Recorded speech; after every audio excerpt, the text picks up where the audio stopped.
नमस्कार। आज जानते हैं जन्म कुंडली के एकादश भाव। एकादश भाव से क्या क्या देखा जाता है, एकादश भाव किस लिए होता है, एकादश भाव पे कौन से वो ग्रह हैं जिनके कारण जीवन में विशेष उन्नति और हानिकारक होता है, वो ग्रहों के बारे में अपन जानते हैं। देखिए, एकादश भाव काल पुरुष के चक्र में लाभ का होता है। हर जातक को अपनी जन्म कुंडली का देखना चाहिए कि हमको किस लेवल की आय प्राप्त हो रही है, किस ढंग से हमको जीवन में सफलता मिल रही है, किस कारण हम जीवन में असफल हो रहे हैं। देखिए, हर व्यक्ति जीवन में उन्नति करना चाहता है, हर व्यक्ति जीवन में तरक्की करना चाहता है, हर व्यक्ति अपने उच्च पद पे प्राप्त होना चाहता है। तो वह सब कुछ हमको आय जब स्रोत बढ़ेंगे तब हमारी उन्नति होगी। आय, लाभ, मनोकामनाओं की पूर्ति हमको किस ढंग से प्राप्त हो रही है, ये सब कुछ हमको एकादश भाव से देखा जाता है। जब यहाँ पे कुछ ग्रह खराब बैठ जाते हैं, कुछ ग्रहों का युति हो जाती है, कुछ दोष हो जाते हैं या नीच राशि के ग्रह बैठ जाते हैं, तो होने लगती है जीवन में रुकावटें आने लगती हैं और कई प्रकार की बाधाएं आने लगती हैं। तो हमको हमेशा अपना एकादश भाव स्वच्छ रखना चाहिए, साफ सुथरा होना चाहिए। अगर खराब हो गया तो क्या करें, वह कौन से योग हैं जिससे विशेष उन्नति प्राप्त होती है जीवन में। तो मैं आपको बताऊं, यदि यहाँ पे धन भाव का स्वामी बैठ जाए एकादश भाव में, तो भाई जीवन में कभी भी उसको किसी प्रकार की दिक्कतें नहीं आती है। जीवन में कैसे भी वो धन कमाएगा, उच्च पद पे पहुँच जाता है। ऐसे व्यक्ति गरीब घर में भी जन्म होने के बाद में विशेष उन्नति करते हैं। या फिर एकादश भाव का स्वामी धन भाव पे बैठ जाए तो जीवन में विशेष उन्नति करते हैं। एकादश भाव में यदि कुछ पापी ग्रहों की पंचम भाव से यदि दृष्टि है, यदि सातवीं दृष्टि पड़ रही है, नवीं दृष्टि पड़ रही है, तीसरी दृष्टि पड़ रही है, तो ये घर को रुकावटें आने लगती है। ये घर में आय के स्रोत रुकने लगते हैं, उस ढंग से नहीं आ पाते जिस ढंग से हम मेहनत करते हैं। जिस उच्च लेवल में हम लोग मेहनत करते हैं, उस उच्च लेवल में धन नहीं आ पाता है। तो क्या किया जाए, हमेशा आप देखिए उस घर में किस ग्रह की दृष्टि है, वह कौन सी राशि बैठी है, उसका राशिपति कहाँ बैठा हुआ है। उसका राशिपति 6-8 12वें में तो नहीं बैठा है। अगर बैठा है तो वो आय के स्रोत रुकने लगेंगे, और आय कमा भी रहे हैं तो वह आय खर्च होने लगेंगी, आपके पास बैंक बैलेंस जीरो होने लगेगा। तो हमेशा अपनी आय को बढ़ाना चाहिए। अब आय सबसे पहले यदि सूर्य बैठ जाते हैं तो बहुत उन्नति भी देते हैं। जीवन में वह ईमानदारी की कमाई बहुत ऐसे व्यक्ति को पसंद होती है। वह 2 नंबर से या किसी प्रकार का गलत पैसा कमाना नहीं चाहता है। चंद्रमा यदि बैठते हैं तो ऐसे व्यक्ति आलसी प्रवृत्ति के हो जाते हैं, धन कमाने में, आय में उनको स्रोत कम होने लगते हैं।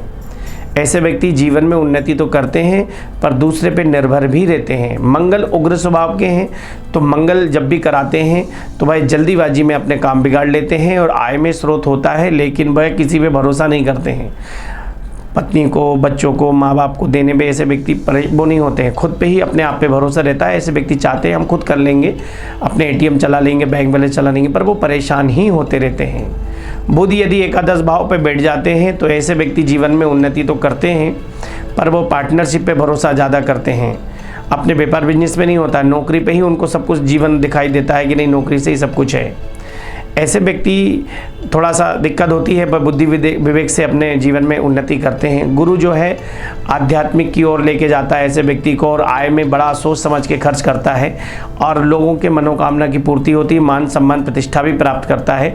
आय के स्रोत उनके कहीं ना कहीं से बने रहते हैं, वह जीवन में परेशान नहीं होते हैं।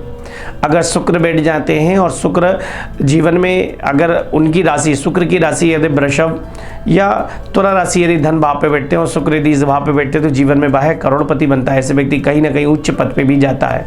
ऐसे व्यक्ति के आय के स्रोत कुछ ना कुछ चलता ही रहता है। ऐसे व्यक्ति कई प्रकार के व्यापार बिजनेस में भरोसा रखते हैं और ऐसे व्यक्ति का जीवन में उन्नति भी प्राप्त होती है। यहाँ पे शनि बैठते हैं तो शनि आय के स्रोत बढ़ाते हैं, मनोकामना की पूर्ति भी करते हैं, पर धन रुक रुक के आता है। ऐसे व्यक्ति रुक रुक के पैसा प्राप्त करते हैं। ऐसे व्यक्ति को जीवन में खूब रहेगा पर वो खर्च नहीं कर पाते हैं। ऐसे व्यक्ति दूसरे पे डिपेंड रहते हैं। ऐसे व्यक्ति करते हैं पहले आप खर्च करिए फिर हम देखेंगे। ऐसे व्यक्ति जीवन में बड़ी आय से स्रोत संबंधित कमी भी महसूस हो जाती है। राहु अगर बैठते हैं तो ऐसे व्यक्ति को अचानक पैसे की उपलब्धि प्राप्त करा देते हैं। ऐसे व्यक्ति शेयर मार्केट, ऐसे व्यक्ति अचानक पैसे कहाँ से आए, जल्दीबाजी में काम करते हैं और कई बार जल्दीबाजी में अपना काम बिगाड़ भी लेते हैं। केतु जो है भाई दूसरों पे डिपेंड नहीं होता है, अपने दम पे कुछ करना चाहते हैं, सब कुछ करना चाहते हैं, लेकिन इनको परिवार पे भरोसा कम होता है और खुद अपने जीवन में संघर्ष ही संघर्ष लगा रहता है। जीवन में उन्नति करने में भी कमी महसूस होती है। ऐसे व्यक्ति खुद अपने दम पे करेंगे तो जीवन में सफल भी होते हैं। देखिए मनोकामनाओं की पूर्ति कहाँ, यदि ये इस भाव पे यदि कुछ अच्छे योगों का प्रभाव हो जाए, कुछ अच्छे योग बन जाते हैं तो जीवन में वह उन्नति भी करते हैं। एक भाव और एक सूत्र और है, एक मतलब कि जिस भाव से हम निर्णय लेते हैं, जिस भाव का निर्णय लेते हैं उस भाव से भाव का हमको गणना करना पड़ती है। अगर हम एकादश भाव पे आय का है तो हम एकादश से एकादश को गिनेंगे तो हमको नव भाव देखा जाएगा। भाग्य, हमारे भाग में किस लेवल का धन है। अगर हमारा भाग्य स्थान, यदि हमारा धन स्थान और हमारा पंचम स्थान यदि सही है तो हमको जीवन में लाभ की, उन्नति की, मनोकामना की पूर्ति, राज समाज में प्रतिष्ठा में विशेष लाभ भी अर्जित होता है।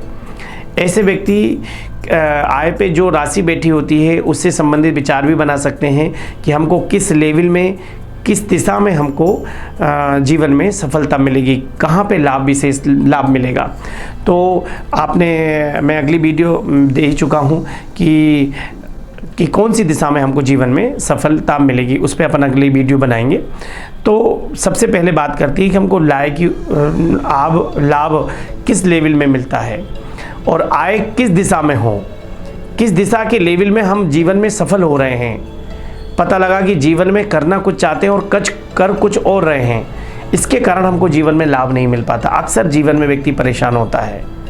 तो सबसे पहले अपनी जन्म कुंडली दिखाइए, लाभ भाव पे, एकादश भाव पे कौन से ग्रह बैठे हुए हैं, कौन सी राशि है, किस लेवल का कार्य आपको करना सफल होगा, किस लेवल में जाना चाहिए, किस दिशा में जाना चाहिए, कौन से व्यापार बिजनेस करना चाहिए, कब नहीं करना चाहिए, किस व्यक्ति के साथ में सपोर्ट मिलेगा, ये अपनी जन्म कुंडली में रहता है। इसको आप विधि विधान से दिखाकर निर्णय ले सकते हैं। हमेशा इस घर का जो आपकी राशि है उसका विशेष आप ध्यान दें, उस राशि का उपाय करें जिससे आप विशेष तरक्की करेंगे। नमस्कार।